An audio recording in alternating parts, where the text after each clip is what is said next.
Chapter 4 Amrita ચરિત્ર નિબંધ કિશનસિંહ ચાવડા લેખક છે. ઉપનામ જીપ્સી. જન્મ વડોદરામાં થયો. સુરત જિલ્લાના સચિન પાસેના ભાંજ ગામના એ વતની હતા. વડોદરામાં સાધના મુદ્રણાલયની સ્થાપના કરી. રેખાચિત્ર, સંસ્મરણ અને આત્મકથાના ત્રિવિધ સ્તરને સ્પર્શતા અમાસના તારા પુસ્તકમાંના પ્રસંગોમાં જીવનના અનુભવોનું વિદ્યાયક બળ છે.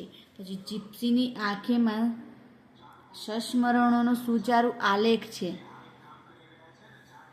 તારા મૈત્રક અંગત ચરિત્ર રેખાઓનું નોંધપાત્ર પુસ્તક છે.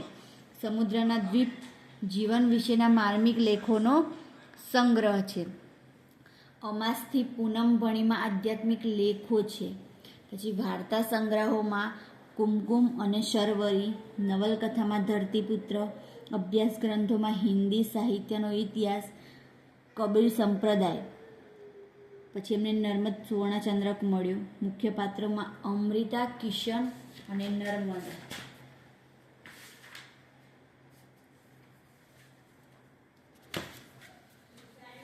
પછી પ્રશ્નોમાં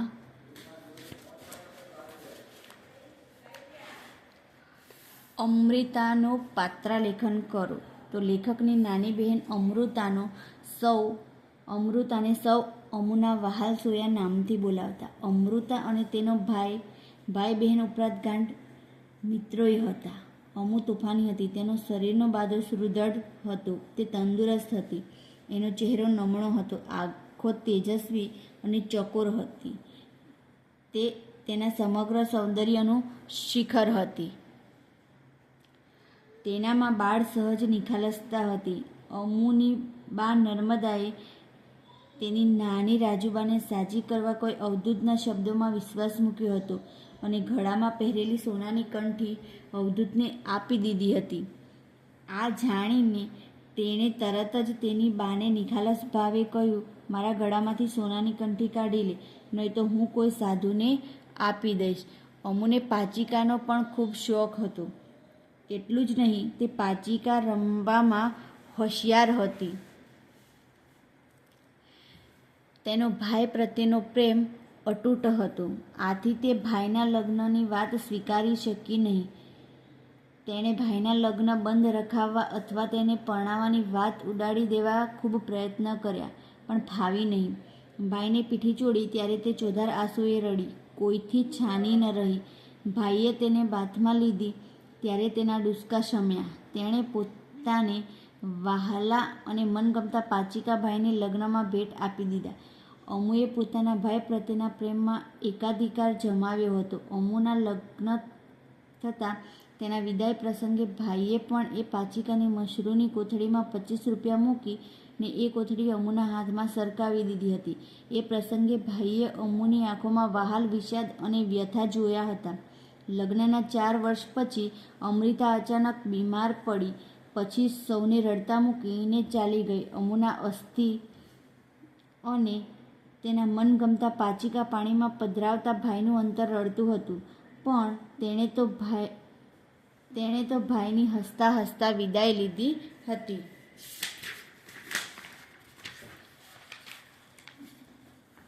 પ્રશ્ન 2. રાજુબાએ કહેલી બાના બચપણની વાત તમારા શબ્દોમાં લખો. એક દિવસ રાજુબાએ અમુ અને તેના ભાઈના બાની બાળપણની એક વાત કહી. તેમના બાનું નામ નર્મદા હતું. એ 9-10 વર્ષની ઉંમરની હતી ત્યારે રાજુબા માંદા પડી ગયા. કોઈને આશા નહોતી કે એ જીવશે. એમના નાના એટલે કે રાજુબાના પતિ સાવ હતાશ થઈ ગયા. એ દિવસોમાં એક સાધુ ભિક્ષા માંગવા આવ્યો. નર્મદા મુઠ્ઠી ભરીને બાજરો લઈ સાધુને દેવા દોડી. એ સાધુએ એના ગળામાં સોનાની શેર જોઈ. એને વાતમાં ઘરની માંદગીની ખબર જાણી લીધી. એટલે એણે નર્મદાને કહ્યું કે તારી આ સોનાની કંઠી આપી દે તો તારી માં સાજી થઈ જાય. એવી દૈવી ભસ્મ આપું.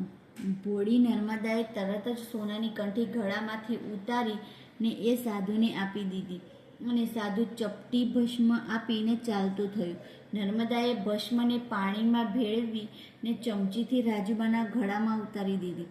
ભગવાનનું કરવું ને ત્યાર પછી તેઓ સાજા થઈ ગયા.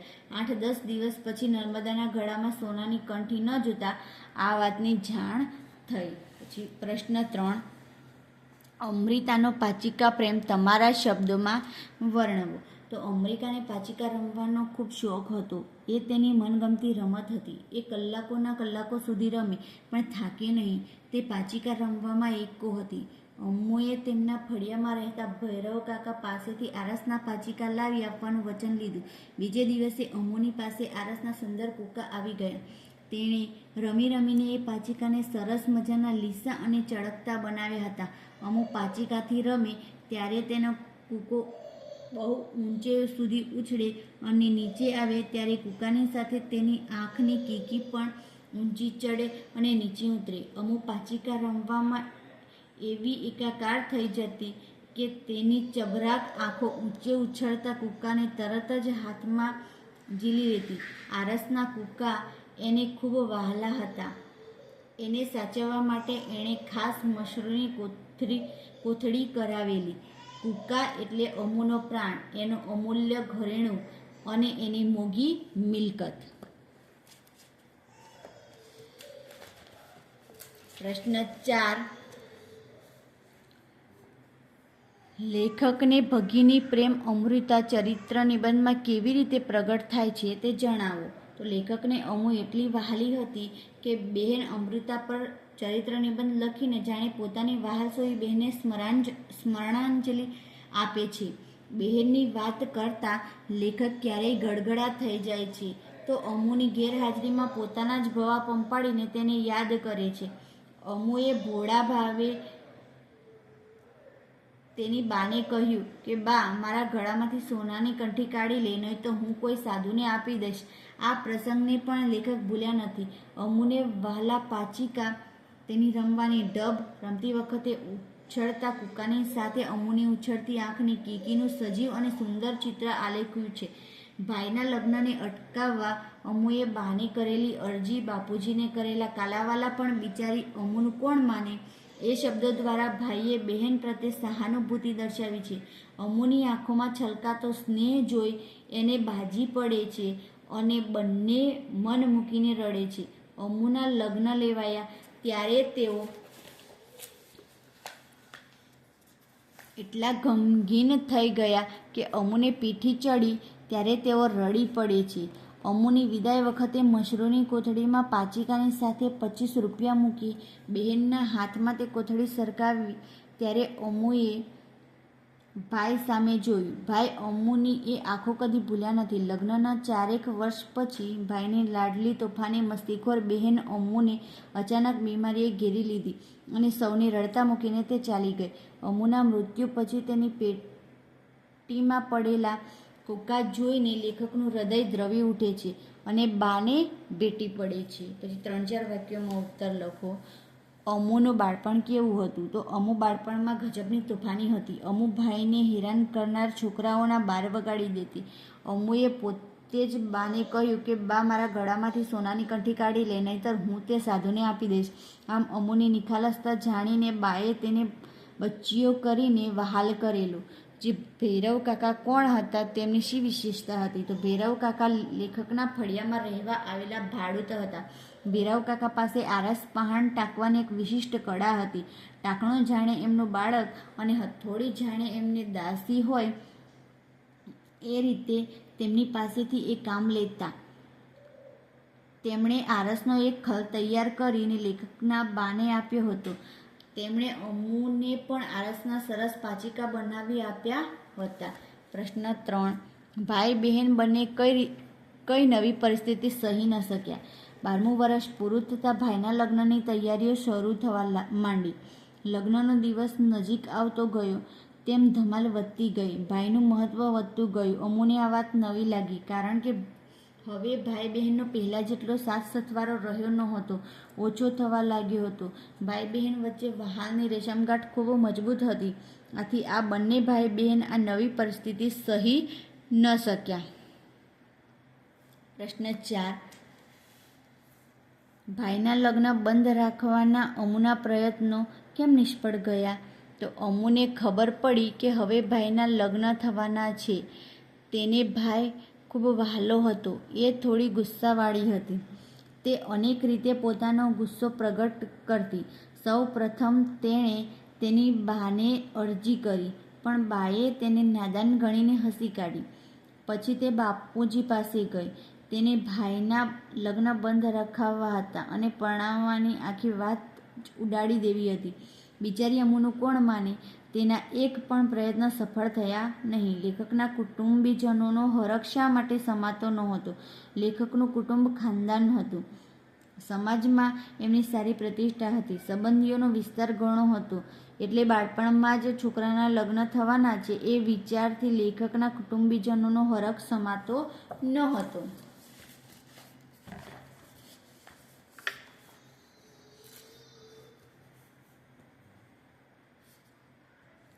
પ્રશ્ન 6.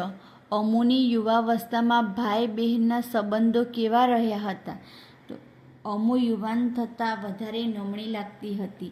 તેના રૂપમાં યૌવન અને લાવણ્યમાં ચારુતા દેખાતી હતી. આંખોમાં બાળપણની મસ્તીને બદલે લજ્જા હતી. તેમ છતાં બંને ભાઈ બહેનનો સ્નેહ ઉંમર સાથે વધ્યો હતો. તમામ સંજોગો અને સ્થિતિ વટાવીને એ વધારે વિશુદ્ધ, વધારે સહૃદય થયો હતો. તેમાં સ્નેહની ભીનાશ વધી હતી. એમાં નિર્મળ સ્નેહની ભવ્યતા ભળી હતી. પ્રશ્ન 7. ભાઈએ અમુને લગ્નમાં શી ભેટ આપી હતી? તો અમુએ પોતાના વહાલા પાચિકા મશરૂની કોથળીમાં મૂકીને ભાઈને એના લગ્ન પ્રસંગે આપી દીધા હતા. અમુના લગ્ન પ્રસંગે ભાઈએ એમના પિતા પાસેથી 25 રૂપિયા લીધા. એણે મશરૂની કોથળીમાં પાચિકાની સાથે એ રૂપિયા મૂકીને અમુને લગ્નમાં એની ભેટ આપી હતી. પછી પ્રશ્ન 8. અમુ સૌને બદલાઈ ગયેલી ક્યારે લાગી? શા માટે? લગ્નના 4 વર્ષ પછી અમુ સાસરેથી બીમાર થઈને પિયર આવી ત્યારે લેખક અને એમના બા અમુને ઓળખી ન શકે એટલી તે બદલાઈ ગઈ હતી. કારણ કે એ અમુ નહીં પણ અમુનું ભૂત હોય એવી દેખાતી હતી. એનો હસતો ચહેરો, મરકતી અને મસ્તીખોર આંખો અને એનું ઉજ્જળતું અસ્તિત્વ બધું જ શાંત થઈ ગયું હતું. નમણી અને સ્નેહ નીતરથી અમુનું આ રૂપ આઘાતજનક હતું. એક વાક્યમાં ઉત્તર લખો. અમૃતાને સૌ શું કહીને બોલાવતા? તો અમુના વહાસોયા નામથી બોલાવતા. અમૃતા માટે રાજુબા હંમેશા શું કહેતા હતા? અમૃતા માટે રાજુબા હંમેશા કહેતા હતા કે અમુ મોટી થશે ત્યારે નર્મદા જેવી જ રૂપાળી થવાની. મોસાળથી ઘેર પાછા આવ્યા ત્યારે અમુએ એની બાને શું કહ્યું? તો અમુએ કહ્યું કે બા, મારા ગળામાંથી સોનાની કંઠી કાઢી લે, નહીં તો હું કોઈ સાધુને આપી દઈશ. પછી સોનાની કંઠીનું રહસ્ય જાણ્યા પછી બા પકડવા આવી ત્યારે લેખકે શું કર્યું? સોનાની કંઠીનું રહસ્ય જાણ્યા પછી બા પકડવા આવી ત્યારે લેખક ત્યાંથી પોબારા ગણી ગયા. પછી ભૈરવ કાકાને મન ટાંકણો અને હથોડી શું હતા? તો ભૈરવ કાકાને મન ટાંકણો જાણે એમનો બાળક અને હથોડી જાણે એમની દાસી હતા. અમુએ ભૈરવ કાકા પાસેથી કયું વચન લીધું?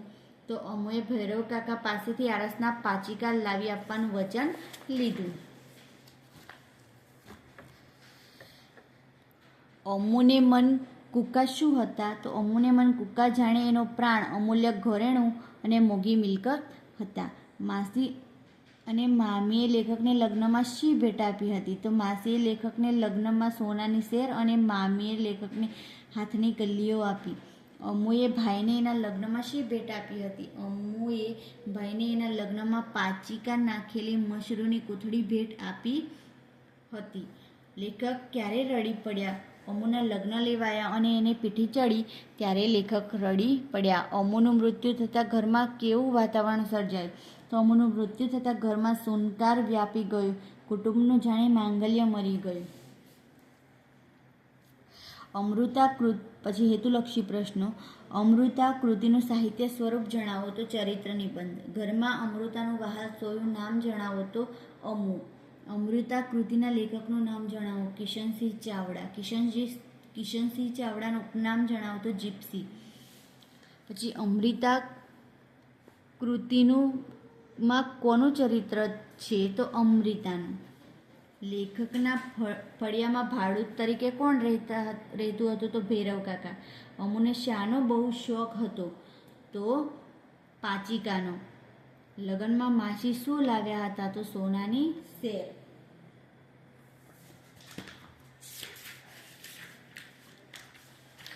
પછી વ્યાકરણ વિભાગ. વાક્ય રૂપાંતર કરવાનું છે. હું ન તો રડ્યો ન તો બોલ્યો નું ભાવે વાક્ય મારાથી ન તો રડાયું ન તો બોલાયું. મેં અસ્થિની થેલી પાણીમાં મૂકીનું કર્મણી વાક્ય બનાવવાનું છે. તો મારાથી અસ્થિની થેલી પાણીમાં મુકાઈ. એનાથી નર્મદાને કહેવાયુંનું કર્તરી વાક્ય બનાવવાનું છે. તો એણે નર્મદાને કહ્યું. તે દિવસે અમુ ચોધાર આંસુએ રડી પડીનું ભાવે વાક્ય બનાવવાનું છે. તો તે દિવસે અમુથી ચોધાર આંસુએ રડી પડાયું. પછી વાક્ય પરિવર્તન. નહીં તો હું આ કંઠી કોઈ સાધુને આપી દઉં નું સંભાવનાર્થ વાક્ય બનાવવાનું છે. તો નહીં તો હું આ કંઠી કોઈ સાધુને આપી દઈશ. બા મારા ગળામાંથી સોનાની કંઠી કોણે કાઢી નું આજ્ઞાવાચક વાક્ય બનાવવાનું છે. બા મારા ગળામાંથી સોનાની કંઠી કાઢી લે. ઓ મારા ભાઈ એમ કહીને અમુ ચોધાર આંસુએ રડી પડી. ઉદ્ગાર વાક્ય બનાવો. તો અમુ ચોધાર આંસુએ રડી પડી. ઓ મારા ભાઈ રે. પછી અમે બંને આ પરિસ્થિતિ સહી ન શક્યા. અમે બંને આ પરિસ્થિતિ સહી શક્યાનું નિષેધ વાક્ય બનાવવાનું છે. તો અમે બંને આ પરિસ્થિતિ સહી ના શક્યા. પછી મને 12મું વર્ષ ઉતરીને 13મું બેઠુંનું વિધાન વાક્ય બનાવવાનું છે. તો મને 12મું વર્ષ ઉતરીને 13મું બેઠું. પછી ખોટા પ્રત્યયો વપરાયા છે એ સુધારીને લખવાનું છે. તો કોઈથી આશા નહોતી કે હું જીવીશ. તો કોઈથી ના આવે, કોઈને આવે. પછી એની ડોકમાં એક સોનાનું શેર હતી. તો એની ડોકમાં એક સોનાનું નહીં સોનાની શેર હતી. બાના આંખોમાંથી શ્રાવણ ભાદરવું વરસતા હતા. તો બાના નહીં આવે પણ બાની આંખોમાંથી શ્રાવણ ભાદરવું વરસતા હતા. મને 12 વર્ષ ઉતરીને 13 બેઠું. તો મને 12મું વર્ષ ઉતરીને 13મું બેઠું. પછી શબ્દોનો અર્થભેદ કરવાનો છે.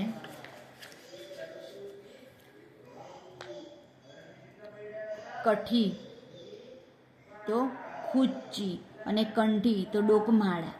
આરસ લીસો પથ્થર અને આળસ એદીપણું સુસ્તી. ઓછો તો અધૂરો ઊણો અને આછો તો ઝાંખો ઝીણો. કળી તો કળિયુગ.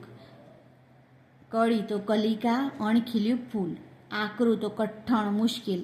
આકડું તો અધીરું ઉતાવળું. પછી ગળી તો કપડાની ઘેડ. ગળી એક વનસ્પતિ. સમાનાર્થી શબ્દો.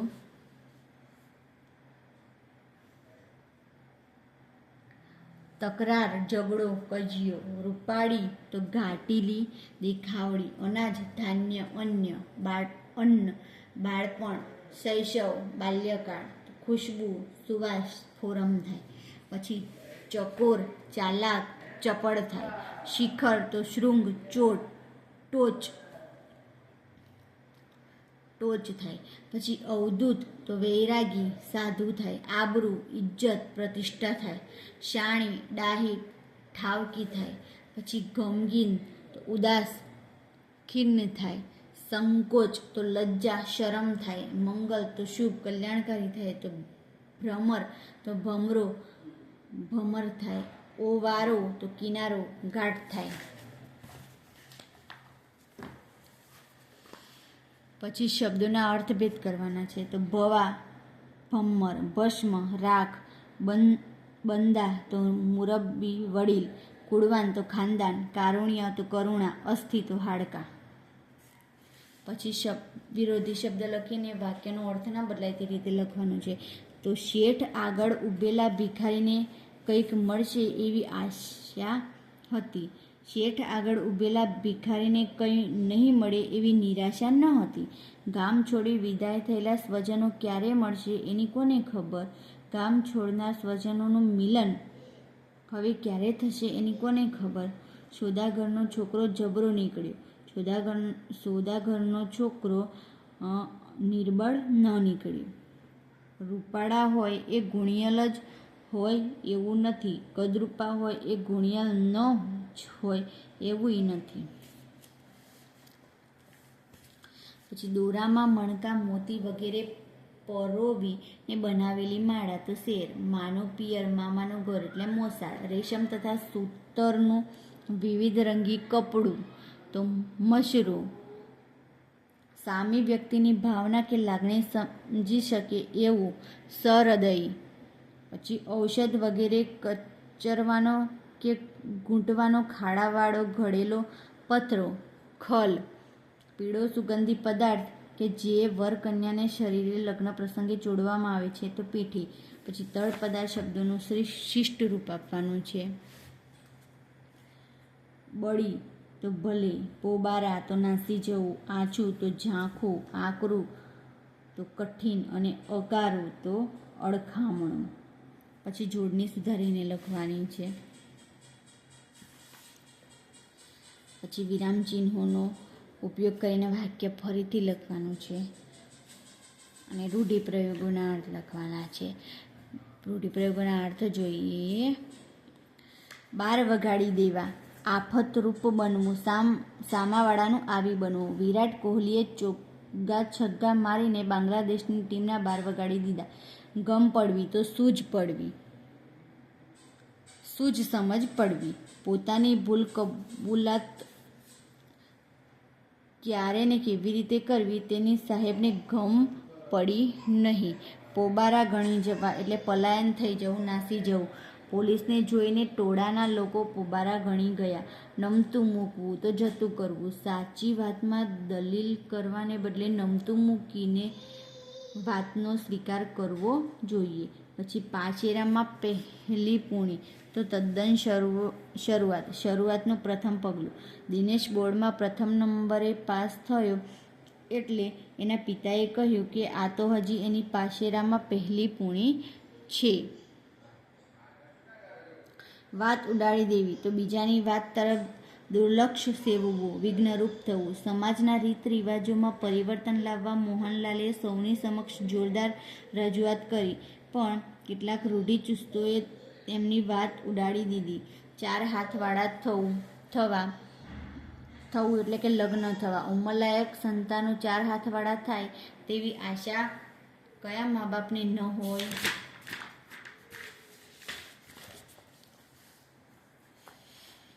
હરખનો પાર ન હોવો તો ખૂબ આનંદ થવો. પ્રજ્ઞેશ CAની પરીક્ષામાં યુનિવર્સિટીમાં પ્રથમ નંબરે પાસ થતાં કુટુંબમાં હરખનો પાર નહોતો. શ્રાવણ ભાદરવો વરસવો તો ચોધાર આંસુએ રડવું. રેલવે અકસ્માતમાં યુવાન દીકરાનું મૃત્યુ થતાં કુટુંબીજનોના આંખોમાંથી શ્રાવણ ભાદરવો વરસવા માંડ્યો. દિગ્મૂઢ બની જવું તો સ્તબ્ધ બની જવું. ટ્રેનમાં અચાનક બદમાશો પ્રવેશતા સૌ દિગ્મૂઢ બની ગયા. ચોઘડિયા અકારા લાગવા તો લગ્નનું મુહૂર્ત આકરું લાગવું. મોટી બહેનના લગ્ન થયા નહોતા એટલે નાની બહેનના લગ્ન પ્રસંગે વાગતા ચોઘડિયા એને અકારા લાગ્યા. પડેલ ચહેરે ઊભા રહેવું, ચહેરો ફિક્કો પડી જવું. ચોરી પકડાઈ જતા મહેશ એના પિતાની આગળ પડેલ ચહેરે ઊભો રહ્યો. ગળમથલ ચાલવી, શું કરવું ને શું ન કરવું એવી મનની સ્થિતિ થવી. નોકરી કરવી કે ધંધો કરવો એ અંગે ચેતનના મનમાં ખૂબ ગળમથલ ચાલી. ડગાઈ જવું તો ગભરાટથી ચોંકી જવું કે સ્તબ્ધ થઈ જવું. વતનનું ઘર આગમાં સળગીને ભસ્મ થઈ ગયું છે એ સમાચાર સાંભળીને ઘરના સૌ ડગાઈ ગયા. સનસનાટી તૂટી પડવી.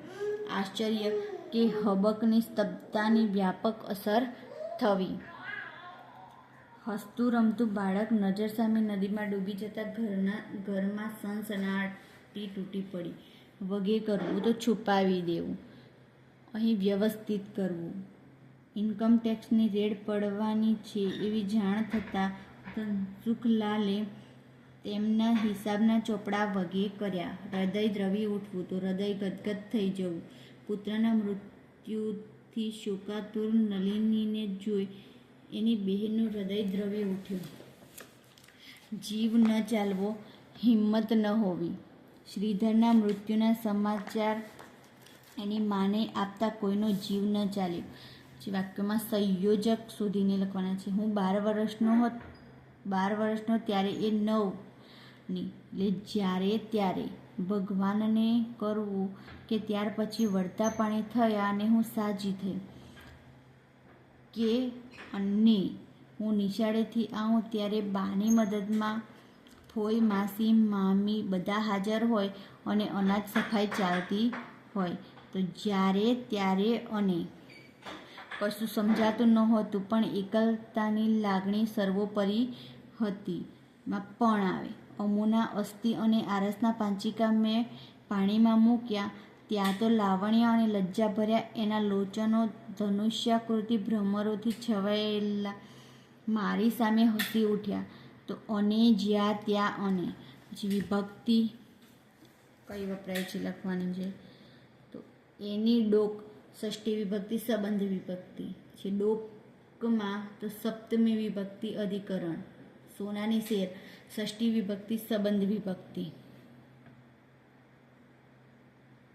પછી ઘરમાં સપ્તમી વિભક્તિ અધિકરણ વિભક્તિ. નિશાળેથી પંચમી વિભક્તિ અપાદાન વિભક્તિ. ભાઈ તો અષ્ટમી વિભક્તિ સંબોધન વિભક્તિ. લગ્નમાં તો સપ્તમી વિભક્તિ અધિકરણ વિભક્તિ. મને તો ચતુર્થ વિભક્તિ સંપ્રદાન વિભક્તિ.